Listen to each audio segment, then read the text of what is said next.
Hello everyone, সকলে কেমন আছো? আশা করি সকলে খুব ভালো আছো। আমি এইরকম একটা রান্না করতে চলেছি, মাছের মাথা দিয়ে মুড়ি ঘন্ট। আর হ্যাঁ, আমি ওয়েস্ট বেঙ্গল থেকে রিপা বলছি। যারা চেনো তো চেনো, আর যারা চেনো না তো আমার সঙ্গে পরিচয় হয়ে যেও। পরিচয় হওয়ার জন্য কী করতে হবে? একটা কমেন্ট রেখে যেতে হবে।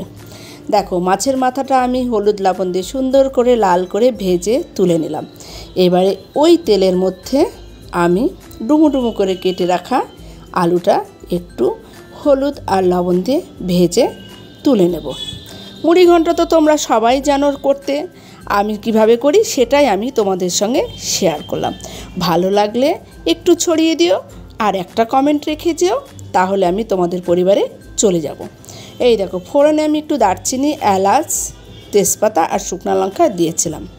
এই ভিডিওটা কিন্তু আমার আজকের না, রবিবারে করা ছিল, এডিটিংয়ের জন্য শেয়ার করতে পারিনি, তাই আজকে শেয়ার করলাম। একটু টমেটো দিয়েছিলাম তেলের মধ্যে, দিয়ে সুন্দর করে নেড়ে চেড়ে একটু আমি চিনেবাদাম দিয়ে দিলাম। দেখো, চিনেবাদামটাও একটু লাল করে আমি ভেজে নিলাম। ভেজে নিয়ে ওই তেলের মধ্যে আমি এবারে দেখো কিছু মশলা অ্যাড করব। সেই মশলাগুলো হচ্ছে জিরা আর কাঁচা পাকা লঙ্কা বাটা ছিল সেটা দিয়ে দিলাম, আর একটু আদা বাটা দিয়ে দিলাম।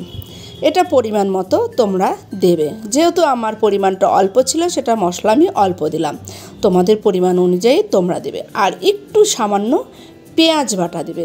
আমি এটা ইউনিক একটা রান্না করছি, সেই জন্য আমি একটু পেঁয়াজ বাটা দিয়েছি। তোমরা একটু করে খেয়ে দেখো ফ্রেন্ড, ভালো লাগবে। আর এর মধ্যে একটু লবণ, একটু হলুদ আর একটু চিনি দিলাম। চিনিটা টেস্টের জন্য, তোমরা স্কিপ করতে পারো। আর বাটি ধোয়া জল দিয়ে সুন্দর করে আমি মশলাটাকে একটু তেল বাড়ানো অবধি কষিয়ে নেব। আমি যেভাবে করছি সেটা আমার মতো করে করছি, তোমরাও নিশ্চয়ই করো তোমাদের মতো করে।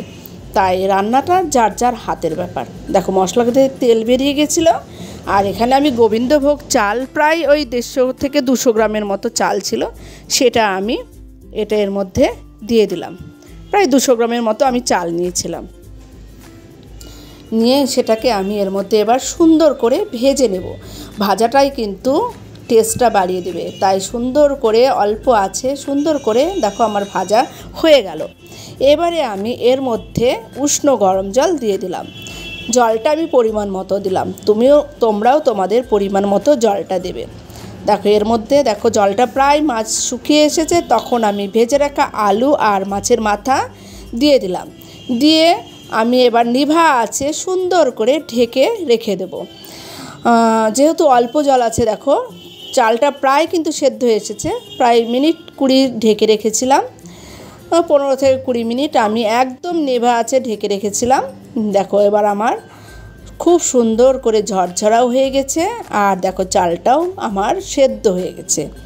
তার মানে এটা আমার একেবারে তৈরি হয়ে গেছে খাওয়ার জন্য। এবার দেখো, আমি এর মধ্যে একটু গরম মশলার গুঁড়ো দিয়ে দিলাম, এটা আমার বাড়িতে করা মশলা। গরম মশলার গুঁড়ো দিয়ে দিলাম, আর একটু ঘি ছড়িয়ে দিলাম। ঘিয়ের পরিমাণটা কিন্তু 10 গুণ বাড়িয়ে দেবে এই মুড়ি ঘন্টকে, তাই ঘিটা অবশ্যই তোমরা দেবে।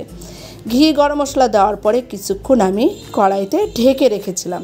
ঢেকে রাখার পরে আমি সার্ভ করে তোমাদেরকে দেখিয়ে দিচ্ছি কেমন হয়েছে। কি বলো বন্ধুরা, আমার রান্নাটা কেমন হলো? তোমাদের কি ভালো লেগেছে?